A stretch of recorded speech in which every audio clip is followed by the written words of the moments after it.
Assalamualaikum warahmatullahi wabarakatuh. Alhamdulillahirabbil alamin wassalatu wassalamu ala asyrafil anbiya'i wal mursalin wa ala alihi wa ashabihi ajmain amma ba'd. Hadirin kaum muslimin jamaah salat maghrib yang dimuliakan oleh Allah. Pada malam hari ini alhamdulillah kita bersyukur kepada Allah kembali bisa hadir pada acara taklim rutin majelis ilmu yang mulia pada setiap Senin malam Selasa. Jamaah rahimakumullah kaum muslimin, jamaah salat maghrib yang dimuliakan oleh Allah. Pada malam ini saya akan membahas suatu kitab yang ditulis oleh salah seorang ulama dari Arab Saudi, di mana beliau namanya Abu Bakar Jabir Al-Jazairi, asalnya orang Aljazair aslinya, cuma lama tinggal di Madinah. Beliau pengajar, salah satu pengajar Syekh di Masjid Nabawi. Ya, beliau sudah wafat. Nah, beliau mengarang kitab ini, Pak, kumpulan firman Allah yang diawali dengan ya ayyuhalladzina amanu. Nah, kita kan alhamdulillah sudah sering khatam di bulan Ramadan, tapi jarang menghitung. Bapak-bapak, ada yang menghitung tidak? Saya juga enggak ya. Tapi dengan ada kitab ini jadi kita tahu. Ada yang pernah menghitung, Pak? Ya ayyuhalladzina amanu. Banyak itu. Yang dari Ali Imran yang sering dibaca khutbah, ittaqullaha haqqa tuqatih. Kalau ya Yohanes kan An-Nisa, nah, Al-Ahzabnya ya ayyuhalladzina amanu ittaqullaha wa qulu qawlan sadida. Ya ayyuhalladzina amanu idza nudiya lis-sholati yaumil jum'ah. Ya, idza nudiya lis-sholati liyaumil jum'ati. Sering bacanya pakai sukun ya mimnya. Ustaz, mohon maaf, saya pernah mendengar ada imam bacanya liyaumil jum'ah. Kalau di Al-Quran itu, memang kan bahasa kitanya Jum'ah. Kebiasaan mungkin, itu pakai dhammah, madmum. Liyaumil jumu'ah. Hati itu ya. Dan juga tadi kagok itu ya Allah, ngelamun. Nadirin banyak sekali ya ladzina amanu. Ada yang tahu Pak, berapa jumlahnya? Ada yang tahu tidak? Belum ada yang pernah menghitung ya? Nah, ini hikmah besar kepada kita.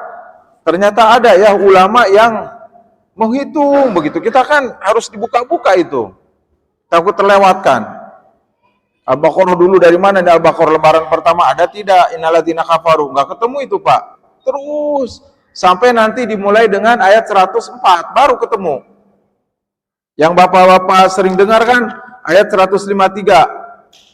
Jadi sebelum 153 dari ayat 1 sampai 152 belum ada, misalkan ya. Atau dari 4 atau dari 1 sampai 103 itu belum ada panggilan ya ladzina amanu. Baru nanti 104-nya. Yang masyhur di kalangan para pembaca Al-Qur'an, Bapak-bapak sering mendengar karena ini familiar ayat ini. Itu 153. Itu ayat keduanya. Ya ayyuhalladzina amanu sta'inu bis-sabri was-shalah. Ya, saya pernah menyampaikan di beberapa pengajian, banyak bapak-bapak yang menjawab itu, Ustaz. Ayat pertamanya ya ladzina amanu sta'inu bis-sabri was-shalah, karena familiar sekali itu di Al-Baqarah. Baik orang beriman mintalah tolong kepada Allah dengan apa, Pak? Sabar. Kalau ada masalah apa saja, Pak? Masalah usaha, masalah rumah tangga, masalah anak, masalah pekerjaan. Ya, merumit ini kita. Masalah anak buah kalau Bapak punya anak buah. Ya, Masya Allah. Masalah hutang. Kita punya hutang ke orang, orang punya hutang ke kita juga enggak bayar-bayar. Pusing. Ista'inu bisobri. Ini ujian. Sabar. Allah akan cepat nanti menyelesaikannya. Bukan makhluk, bukan kita. Makhluk malemah. Tapi harus diiringi dengan apa, Pak? Sholat. Bisobri wassalah. Tingkatkan sholatnya ya. Bukannya sholat fardu. Yang tadinya sholat apa, Pak? Duhanya 2, tingkatkan 4, 6, 8. tahajud. Begitu berlindung kita kepada Allah. Mengadu. Allahus Samad. Udah berkali-kali kita baca Allah tempat kita bergantung. Sudah aja kita bergantung dalam salat, ya Allah. Habis salat begini aja tuh. Jam 4:30 itu 1,5 jam lagi kan menjelang subuh. Atau mau jam 4 silakan. Paling tidak 2 rakaat. Gini aja, ya Allah, ya Allah, ya Allah. Saya punya masalah begini, selesaikan. Hutang kepada orang juga punya hutang belum dibayar ke saya. Rumah tangga, bisnis. Begitu, Pak. Itu Allah senang. Daripada kita curhat ke orang ini itu, mana dia makhluk bisa? Mana makhluk? Sama dengan kita dia juga susah. Ya, ada sebagian makhluk, Pak, teman tuh cuma kepo doang. Masalah apa? Nyelesain mah nggak mau dia. Tahu doang terus disebarin. Dia mau cerai sama istrinya itu. Kita konsultasi mau dibilang-bilang sama orang. Susah ini istri saya ini. Ke makhluk, Pak, dia bisa apa, Pak? Bisa apa dia? Gak usah. Kepada Allah aja, ya Allah. Anak saya nakal Ustaz ini. Berhenti dari pondoknya. Tapi saya ngejebitin orang ya, umpama ini mah. Ada kecanduan game, Pak, anaknya. Aduh, ya Allah. Kabur-kaburan, ya Allah. Gimana ini? Ya nggak nyangka Ustaz jarang sholat, Jumatan nggak Jumatan. Gimana anak saya? Ya, kita pelan-pelan kita doakan. Nah, itu utamanya kita kepada Allah. Nah, kalau ada yang curhat ke kita, jangan dikasih tahu, bu anak si fulan tuh. Dia juga malu. Ya. Nah, jamaah sekalian, sebelum ayat 153 ada ayat 104. Apa coba bunyinya? Masa tidak ada yang tahu? Atau saya mau kasih hadiah nih? Baru datang hadiah dari Arab itu. Quran bagus. 3 terjemahan 1, Quran biasa 1 sama Quran besar. Nah, Quran besar itu buat menghafal enak. Hurufnya bisa langsung nempel di hati. Karena besar tulisannya. Siapa yang tahu? Ayat 104 sebelum ista'inu bisa beri wassalah. Memang kurang familiar ini, tapi akan saya terangkan ini. Karena kurang familiar begini, kenapa itu ayat itu mengandung apa? Kalau ittaqullah kan bertakwalah kepada Allah, karena sering sekali pada setiap Jumat. Wala tamutunna illa wa antum muslimun, jangan kau mati. Ada yang tahu, Pak?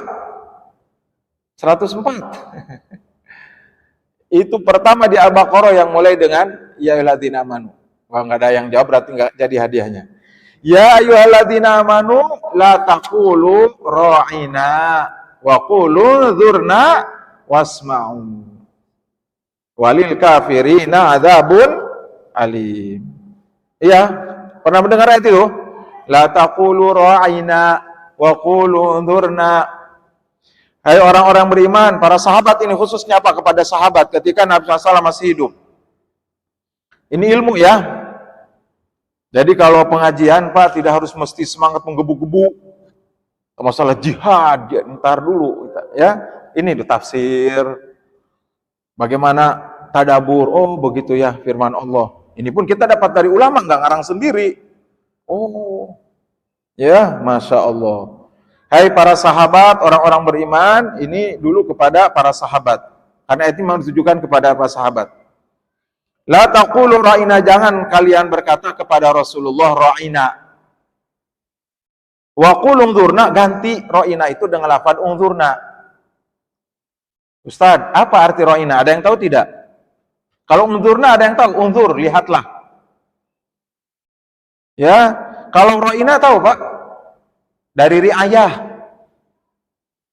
memperhatikan, merawat.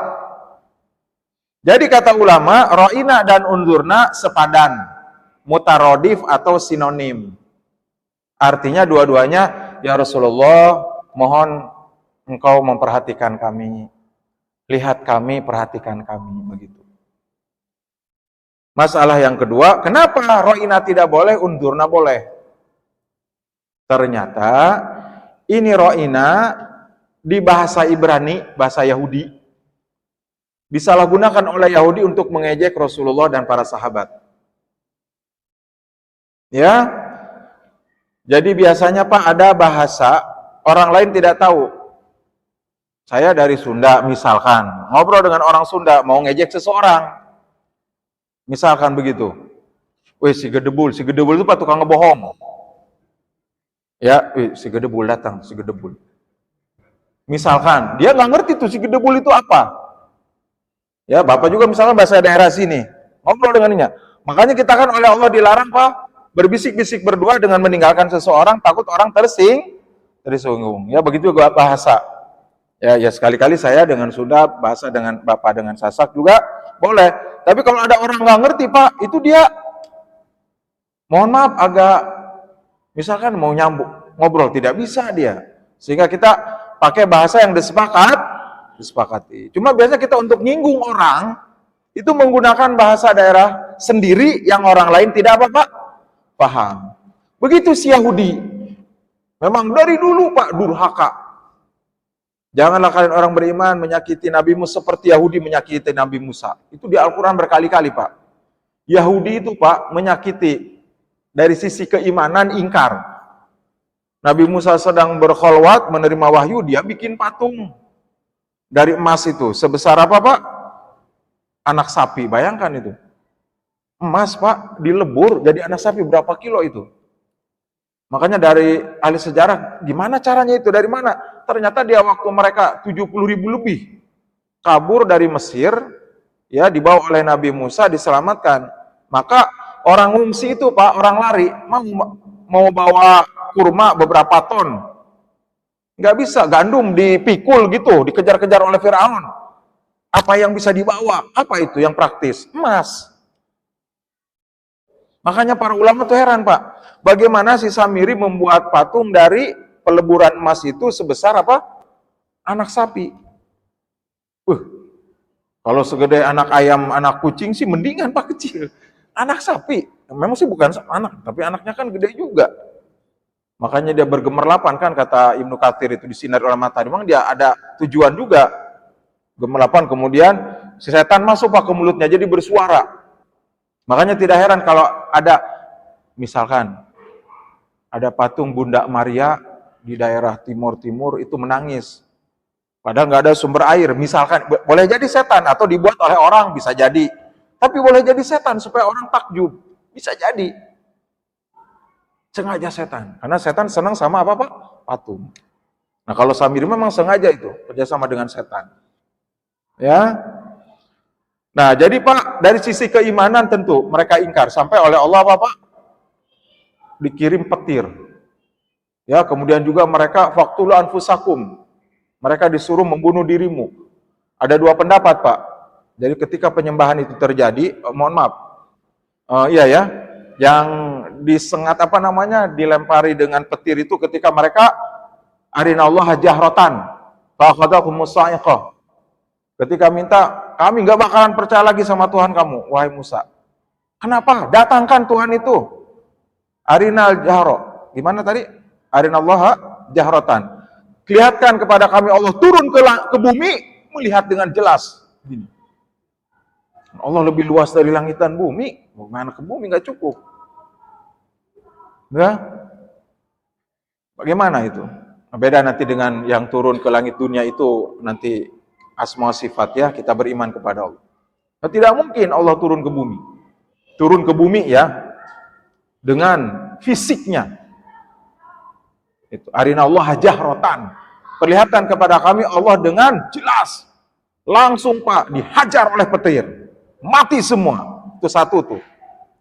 Kemudian yang kedua, ketika membuat patung ini dikumpulkan oleh Nabi Musa yang menyembah patung itu, Pak harus bunuh diri. Faqtulu anfusakum, bunuh diri kalian oleh kalian sendiri. Iya Pak. Dulu itu begitu Pak. Apabila berbuat salah dan melampaui batas, disiksa langsung oleh Allah. Umatnya Nabi Nuh, umatnya Nabi Lut termasuk ini Yahudi. Ya cuma ulama beda pendapat Pak. Faqtulu anfusakum itu ada yang mengatakan apakah bunuh diri menusuk dengan pedang sendiri, tapi yang masyhur adalah mereka dibunuh oleh sesama mereka yang tidak menyembah patung sapi, diperintahkan untuk membunuh. Ulama mengatakan membunuhnya itu pada malam hari supaya tidak saling melihat. Karena kan gelap di padang pasir. Karena takut itu adalah keluarganya, Pak. Kabilahnya, kampungnya. Dibunuh, Pak. Begitu, ya. Nah, begitu juga, Pak, menyakiti Nabi Musa dari sisi fisik. Nanti ada apa ceritanya itu di Sahih Bukhari itu? Ya, yang mereka mohon maaf dengan sangat lancang tidak sopan, ya, menurut suatu riwayat bahwa mohon maaf ini nanti kita lihat lagi perawinya ya, tapi ini di tafsir ya. Saya ralat apakah itu di Sahih Bukhari atau bukan. Bahwa mohon maaf Nabi Musa itu tidak pernah apa Pak kelihatan aurat kalau mandi. Kan dulu tidak ada kamar mandi. Ditutup terus. Berarti ada sesuatu Nabi Musa begitu. Sampai begitu ngejeknya itu. Naudzubillahi min dzalik. Ada sesuatu itu Musa itu. Naudzubillah pokoknya, enggak sopan pokoknya. Nah, maka kebiasaan ini turun-temurun Pak kepada Nabi besar. Baginda Nabi besar Muhammad SAW pun begitu. Jadi kalau Nabi Muhammad SAW kumpul dengan para sahabat, woi ru'unah. Ru'unah itu apa? Bodoh. Muhammad bodoh. Maaf ya nggak pakai Nabi, karena mereka nggak pakai Nabi. Muhammad bodoh dan orang di sekitarnya juga bodoh. Wa idza qila lahum aminu kama amananas suqalu. Amananas berarti ya. Qalu Yahudi berkata, anu minu kama amanasu faha. Apa yang dikatakan? Hai orang Yahudi, hai orang munafik, beriman kamu seperti. Jadi munafik ini asalnya Yahudi. Hai Yahudi, beriman kamu seperti itu, sahabat. Kalau imannya tulus, ikhlas. Qalu amananasu qalu. Amananas apa? Kama amanasu qalu. Gimana? Wa idza qila lahum aminu kama amanan nasu qalu anu'minu kama amanasu fa. Hei Yahudi, ya kata Allah, berimanlah kamu kepada Nabi SAW seperti berimannya para sahabat yang mulia, tulus, ikhlas, nggak ada kemunafikan, nggak pura-pura. Anu'minu kama amanasu fa. Yahudi berkata, qalu, kami beriman seperti sahabat yang bodoh itu. Apa sufaha artinya? Sufaha, safi, bodoh. Seperti itu sufaha, orang-orang bodoh itu. Dari dulu Pak, orang beriman yang istiqomah terkadang diejeknya bodoh. Dia keterbelakangan itu, pakai celana cingkrang tuh. Jumud pikirannya itu. Celana cingkrang tuh jumud. Bayangkan Pak. Orang celana cingkrang sunnah. Sunnah di atas mata kaki itu sunnah. Kalau orang Saudi mewajibkan Pak. Ya, kalau Bapak ikut ulama Saudi Arabia, yang kalau ke kantor, Bapak celananya di bawah mata kaki itu dosa. Wajib mereka mah, jelas. Ya, apa yang di bawah mata kaki itu masuk neraka. Ada hadisnya. Bukan dengan hawa nafsu mereka. Kemudian dikatakan keterbelakangan, jumud itu pakai celana cingkrang. Terbelakang. Zaman baheula tuh mah. Hadisnya sahih. Ma'asfala minal ka'bain minan nar. Yang di bawah mata kaki itu minan nar, diancam neraka. Cuma kan kita kaget. Masa ini yang celana di bawah? Saya kan dosen. Kalau celana cingkrang, baju saya rapi, gimana saya? Akhirnya ada tuh dalil kedua di Sahih Bukhari. Man jarra thawbahu khuyala'a. Dalilnya, barang siapa yang menjulurkannya karena sombong. Kalau Bapak terlalu bangga Pak, mohon maaf ya, celananya ke bawah gitu, jalan dosen begini. Kena itu. Kayak anak, mohon maaf, beberapa anak muda, celananya Pak diprosotin itu loh Pak. Pakai sabuk tapi diprosotin. Aneh saya. Terus, mohon maaf ya, lepisnya itu Pak diinjek, lepisnya itu diinjek. Sampai ke bawah. Jalannya gini nih. Kena dia. Kena oleh hadis ini. Kena. Dia berjalannya sombong. Ya, ulama Saudi Pak, sombong atau tidak yang penting ke bawah itu dosa. Dia kalau sombong berlipat lagi dia dosanya. Iya Pak ulama Saudi. Ya, makanya itu orang-orang istiqomah itu dikatakan terbelakang. Wih, kita misalkan ini, mohon maaf, ya apa-apa aja syariah. Padahal sekarang Pak kata-kata syariah itu sudah tidak menjadi sesuatu yang menakutkan, kan? Ekonomi syariah udah dibahas di perguruan tinggi di mana-mana. Begitu jamaah, ya. Tapi kalau berbicara masalah hukum tertentu itu, wah, terpapar oleh radikal, menegakkan Ya, ini kalau kita menegakkan hukum Allah akan kembali ke zaman bahula 1400 tahun silam. Dari dulu Pak, orang istiqomah itu sering dikatakan bodoh. Bersabar. Dulu Yahudi begitu. Kami beriman kayak orang-orang itu. Modern kita mas serba boleh nih. Pengennya hidup bebas tanpa ikatan agama. Naudzubillah. Ya, nah Bapak-bapak mohon maaf, saya tidak mengatakan Bapak yang kalau ke kantor celananya di bawah mata kaki ini tersebar, "Woi, Ustaz mengatakan ahli neraka," itu bukan. Terjadi perbedaan pendapat. Menurut ulama kedua termasuk Imam Nawawi dan Imam Ibnu Hajar, kalau tidak sombong tidak mengapa. Tapi kami memilih yang selamat. Sombong atau tidak lebih bagus apa Pak? Diangkat celananya itu. Apalagi dalam keadaan apa Pak? Sholat, baik sarung, gamis, kalau bisa diangkat. Pakai celana dilipat. Ada hadisnya sahih. Nabi SAW menyuruh untuk mengulang. Orang yang sholatnya itu bajunya isbal. Ada dua kasus hadirin kan, sudah kita sampaikan. Ketika Nabi SAW di dalam masjid ada yang sholat kan, mohon maaf, ada yang datang kemudian sholat tahiyat masjid. Kata Nabi selesai salam ulangi. 2 kali mengulangi, ulang sampai ketiga kali. Ya Rasulullah, kenapa sholat saya tadi disuruh mengulang terus? Karena engkau sholatnya tergesa-gesa. Ini tidak tumanina. Makanya hadisnya itu apa Pak? Ya, kalau sudah takbir baca Al-Fatihah, bacalah sesuatu yang mudah bagimu, kemudian kamu ruku. Farka hatta tatma'ina roki'ah. Rukulah sampai ruku kamu tumanina. Wa'tadil hatta ta'tadil qa'imah. Kemudian i'tidal, kamu bangun dari ruku dengan sempurna sampai qa'imah, tegak badannya. Sami Allah liman hamidah, Rabbana lakal hamdu. Ini belum, sami Allah, Allahu akbar. Nah, keburu kita. Tegak dulu. Wasjud, dan nanti ketika sujud, 7 rukun sujud nempel, hatta tatma'inna sajidah, sampai kamu tumakninah. Intinya harus tumakninah. Itu kasus pertama. Yang kedua, ada lagi Pak tuh, yang sholat di hadapan Nabi, diulang lagi oleh Nabi SAW, disuruh ulang. Ulangi. Kenapa Rasulullah? Karena gamismu itu bajumu isbal. Jadi wabil khusus dalam sholat ini Pak, itu mohon maaf ya, sangat dianjurkan untuk diangkat celananya dan diangkat gamisnya atau sarung. Jadi Bapak kalau sholat, dilihat dulu Pak kalau nyarungin. Beginiin. Nah ya, lempar. Karena ada yang terlalu ke bawah. Bawah sekali. Kenapa? Mohon maaf, bukan untuk diketawain ya, suka banyak nyamuk katanya. Alasan. Ada banyak nyamuk katanya. Diangkat kakinya. Itu apa? Dikembangkan kakinya. Sarungnya di atas mata kaki.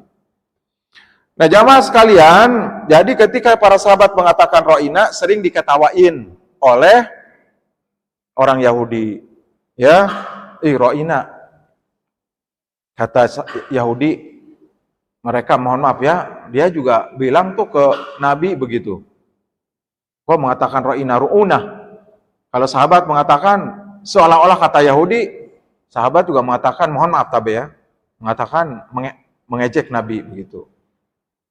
Sehingga oleh Allah diganti, janganlah ro'ina, tapi undur.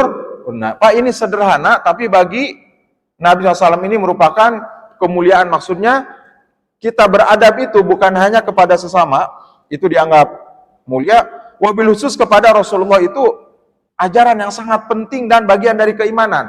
Kalau tidak beradab kepada Nabi Pak, itu hancur amalan kita. Ya, ada di Al-Quran, ada. Silahkan nanti dibuka dalam surat apa? Surat Al-Hujurat. Di antara adab kepada Nabi SAW, ya ayyuhalladzina amanu la tarfa'u aswatakum fawqa sautin nabi. Hai orang-orang beriman, jangan kalian mengangkat apa Pak?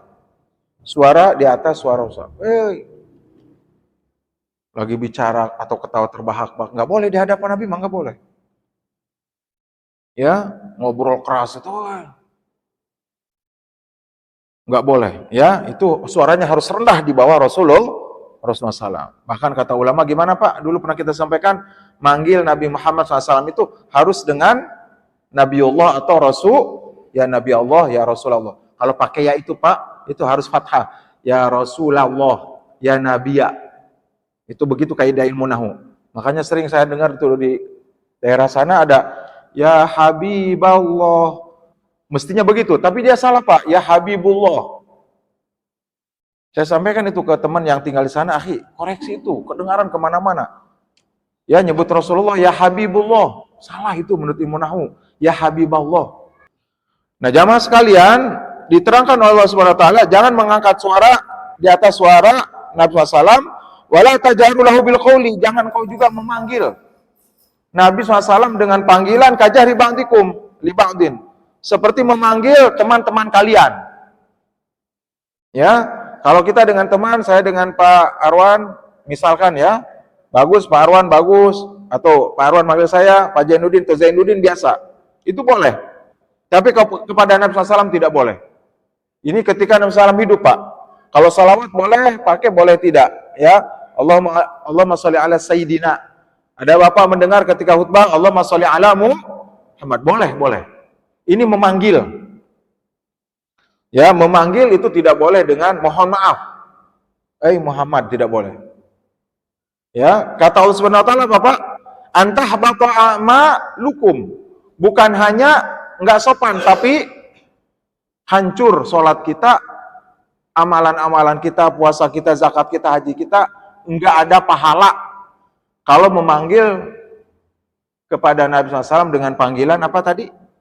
Langsung dengan namanya beliau. Itu diancamnya keras. Bahkan para sahabat dulu diperintahkan oleh Allah dalam surat Al-Mujadilah Pak, untuk bersodakoh dulu sebelum datang kepada Nabi SAW. Ya ayyuhalladzina amanu idza najaitum rasula faqaddimu baina yaday najwakum shadaqah. Hai orang-orang beriman, apabila Anda ingin berbicara, bertanyakah, berbincang-bincangkah, pokoknya mau datang kepada Nabi SAW, harus sedekah dulu, bersihkan dulu. Dzalika azkalakum, itu lebih bersih bagimu. Ya, nggak boleh bawa dosa kita kepada Nabi SAW. Sedekah dulu. Untuk membersihkan apa Pak? Dosa. Baru datang menghadap siapa? Rasulullah SAW. Yang akhirnya kemudian orang-orang tidak punya mengeluh. Di mana kami yang tidak punya dinar, dirham, tidak punya gandum untuk bersedekah? Allah memberikan pilihan. Asfaqtum an tuqaddimu, ya kalian merasa khawatir ketika tidak bisa memberikan sedekah, silahkan. Ya, bagi yang tidak punya boleh tidak bersedekah dulu. Datang kepada Rasulullah. Jadi sekali lagi Pak, dulu para sahabat adabnya kalau datang kepada Nabi SAW itu harus apa tadi Pak? Mengeluarkan sedekah dulu. Ya, adab yang lain. Jadi pertama tadi tidak boleh memanggil Nabi SAW dengan namanya beliau langsung. Ternyata ini Pak, adab dalam keseharian kepada yang punya jabatan walaupun tidak terlalu tinggi, dosenkah, gurukah, atau ustadz, itu pantasnya pakai Pak Guru, atau Pak Ustadz, atau Bapak lah. Pak Zainuddin, misalkan saya ngajar, atau Ustadz Zainuddin. Misalkan saya ngajar di Undram, ketemu mahasiswa, berpapasan di perpustakaan. Pantas tidak kalau mahasiswa, hey Zainuddin mau kemana? Bayangkan Pak itu. Salah saya apa begitu? Disebut Zainuddin langsung perasaan. Ya. Nah itu Pak dosen, Pak Ustadz, itu bukan gila hormat Pak. Pantasnya kalau kepada dosennya panggil Bapak. Pak Zainuddin mau kemana? Atau Bapak dosen. Biasanya kita Bapak dosen. Saya punya teman dosen itu kan Pak dosen aja kita. Ya semua. Kalau saling panggil, kalau kita ada acara kecil-kecilan di Beruga, tunggu Pak dosen sebentar nih katanya. Pak dosen belum datang ini. Begitu. Atau kalau nggak ada dia, kemana Pak dosen nggak datang? Begitu. Padahal itu internal kita. Bagaimana kalau mahasiswa itu? Ya nyebut langsung.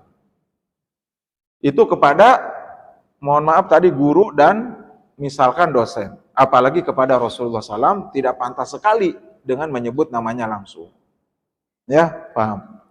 Jadi harus memanggil dengan Nabi Allah atau ya Rasulullah. Tidak boleh mengangkat suara, harus bersedekah.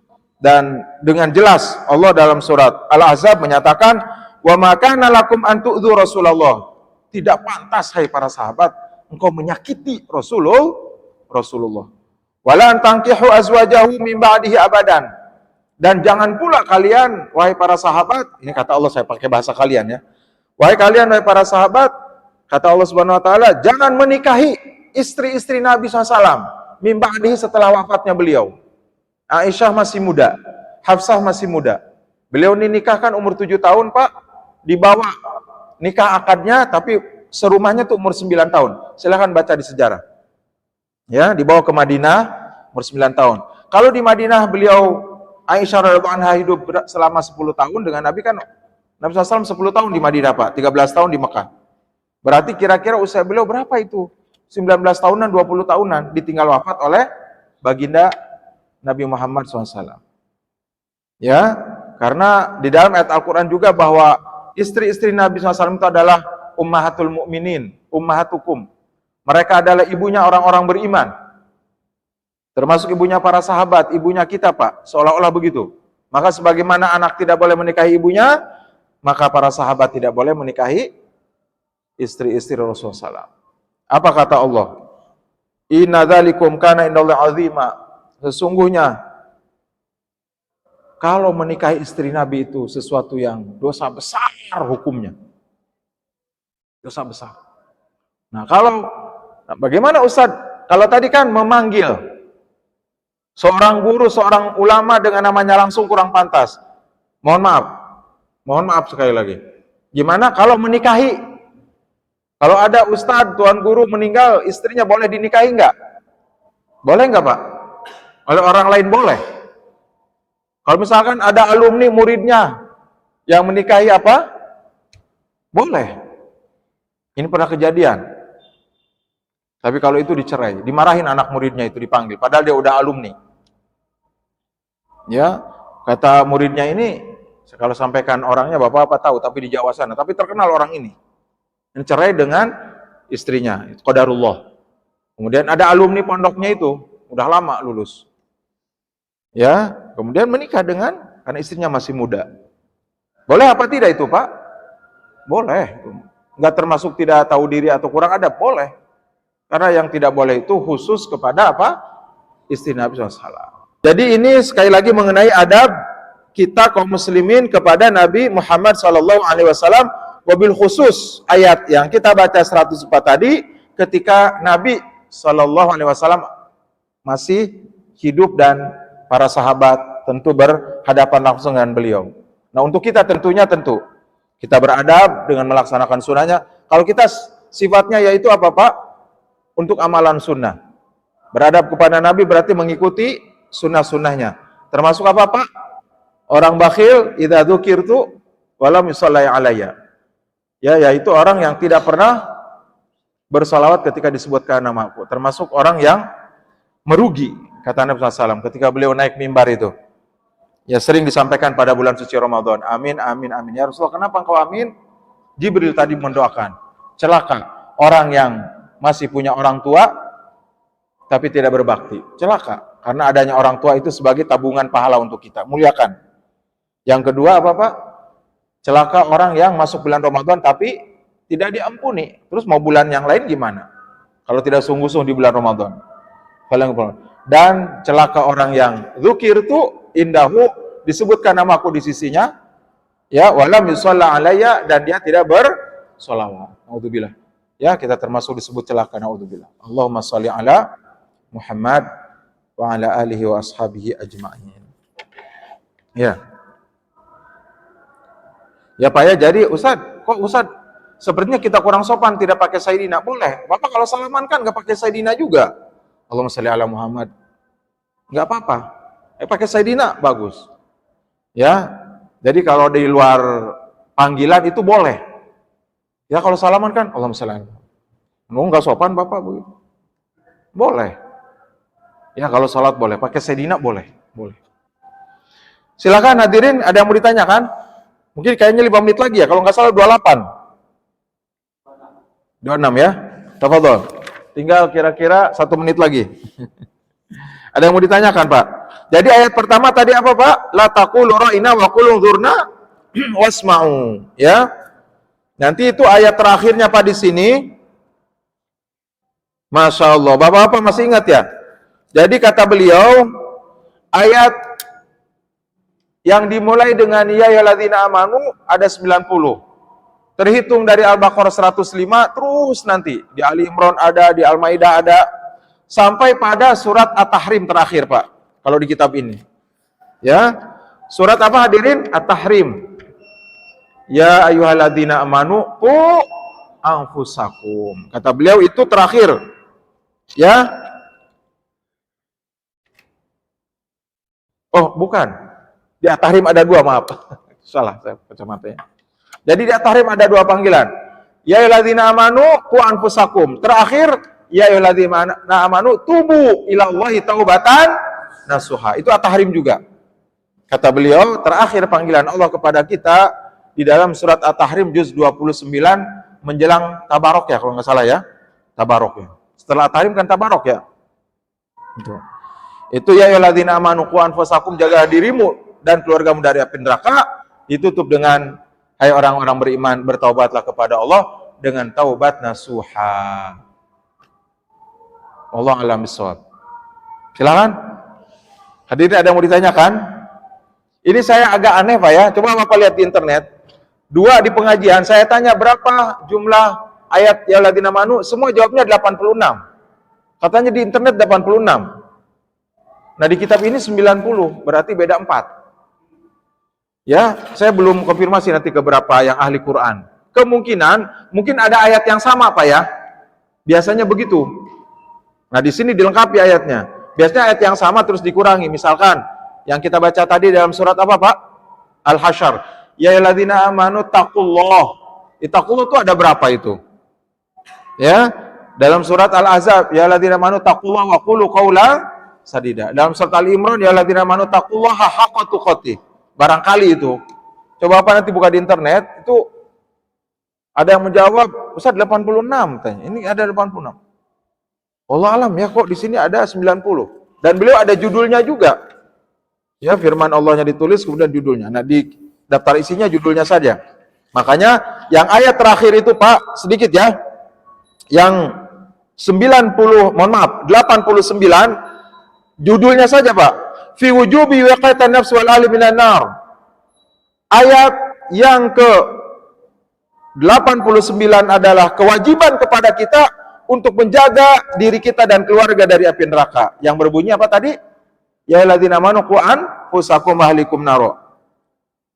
Ayat yang ke-90, yang ke-90 fi wujubi taubah min kulli dzambin wa 'alal fawur wa an takuna taubatun nasuha.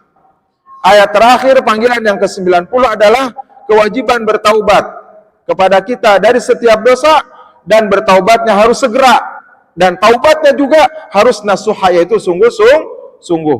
Roja'an maghfirata dzunub wa dukhul jannah, dan berharap hanya ampunan dari Allah dan masuk surga. Itu judulnya saja, Pak, di sini ya. Tapi pada pembahasannya di setiap judul disertai ayat-ayat itu. Coba silakan lagi kita yuk, bantuin saya. Kenapa di internet 86, di kitab ini berapa, Pak? 90. Kira kalau menurut saya sementara barangkali ada ayat yang sama, begitu ya dikurangi. Oh, ayatnya karena sama ini. Kalau beliau mungkin dilengkapi. Wallahu alam bishawab. Baik, kalau tidak ada pertanyaan, sudah masuk waktu Isya. Mudah-mudahan semangat, Pak ya. Tetap kita hadir. Hadirin, menuntut ilmu tidak harus menggebu-gebu materinya. Inilah kita, enggak. Bapak kalau kebetulan tentang nanti masalah bersuci, masalah qashar sholat, masa saya menjelaskan, begini Pak cara tayamum itu? Kan enggak. Paham hadirin ya? Jadi pengajian itu tidak harus menggebu-gebu. Sehingga Bapak kalau Ustadz Anu, wah boring saya tidak datang. Boring saya. Jangan hadirin. Enggak boleh. Ya, kalau itu pembahasannya misalkan tentu dari kitabnya para ulama, ya kecuali mohon maaf ya, ngalor ngidul ke sana kemari baru. Nah, kalau dia bawa kitab, dan kalaupun tidak bawa kitab dia betul-betul aqwal para ulama. Ya. Kitab fiqih kan itu aqwal para ulama. Sederhana kitabnya, kitab fiqih. Mohon maaf, sebelum terakhir, mana Bapak Takmir? Kan kita dulu Riyadhus Shalihin. Pembahasannya materi apa saja, Pak? Nah, kebetulan saya sekarang kan khusus tentang ya alladzina amanu. Pembahasannya untuk 3 pekan yang lainnya tentang apa, Pak? Ustaz Naufal tentang apa? Fikih tuh kan? Beliau bawa kitab? Bagus. Ya, Ustaz Naufal tentang akhirat kalau nggak salah biasa ya. Ustaz Khalid apa? Hadis, ya. Nah, kalau tentang akhirat kan nggak ngalor ngidul juga pasti. Jadi insya Allah ya semuanya kita dalam rangka menghadiri majelis ilmu, sabar Pak. Ya, kami lihat di YouTube itu ada para santri Pak, suara kiainya di Jawa Pak, itu kayaknya nggak pakai mic itu. Santrinya ratusan belakang. Terus dia cepat lagi baca kitabnya itu. Ya, Masya Allah, itu nggak ada satupun. Cepat sekali. Suaranya parah. Masya Allah. Ya, jadi hadir di majelis ilmu itu suatu kemuliaan. Jangan bosanan hadirin. Kalau ada rasa bosan, mohon maaf ya. Nah, itu godaan tantangan. Itu bisikan dari jin. Begitu hadirin ya. Wallahu a'lam bis. Jadi saya ingin tetap semangat, tidak bosan. Makanya saya berusaha tuh Pak. Ya, Al-Kabair sudah, Riyadhus Shalihin sudah. Coba saya nanti. Riyadhus Shalihin juga masih banyak kan, 1800 hadis itu. Kita baru bab apa kemarin itu? Ya, nanti kalau mau Riyadhus Shalihin lagi kita boleh. Cuma ini menarik karena kita sering sekali baca Al-Quran dan khatam pada Ramadan, tapi nggak pernah menghitung. Tiang sendiri belum pernah. Ternyata 90. Buka, Masya Allah. Ya, dahsyat sekali. Terima kasih. Kita akhiri, kita cukupkan dengan doa penutup majelis. Subhanakallah bihamdika. Asyhadu alla ilaha illa anta astaghfiruka wa atubu ilaik. Assalamualaikum warahmatullahi wabarakatuh.